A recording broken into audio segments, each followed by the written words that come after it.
ഭരണം മാറിയപ്പോൾ രീതിയും മാറി. ഇതാണ് യഥാർത്ഥ മാറ്റം. തിരുവനന്തപുരം കോർപ്പറേഷൻ ഇന്ന് കേരളത്തിന് വലിയൊരു പാഠമാണ് നൽകുന്നത്. പ്രധാനമന്ത്രി നരേന്ദ്രമോദിയെ സ്വീകരിക്കാൻ ബി.ജെ.പി. ജില്ലാ കമ്മിറ്റി സ്ഥാപിച്ച ബോർഡുകൾക്ക് അനുമതിയില്ലായിരുന്നു.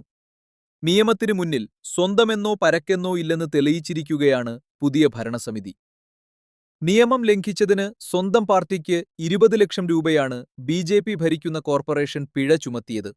മറ്റാരെങ്കിലും ആയിരുന്നെങ്കിൽ സ്വന്തം ആളുകളല്ലേ എന്ന് പറഞ്ഞ് കണ്ണടച്ചേനെ, അല്ലെങ്കിൽ ഉദ്യോഗസ്ഥരെ വിരട്ടി നടപടി മരവിപ്പിച്ചേനെ. എന്നാൽ ഇവിടെ സംഭവിച്ചത് മറ്റൊന്നാണ്.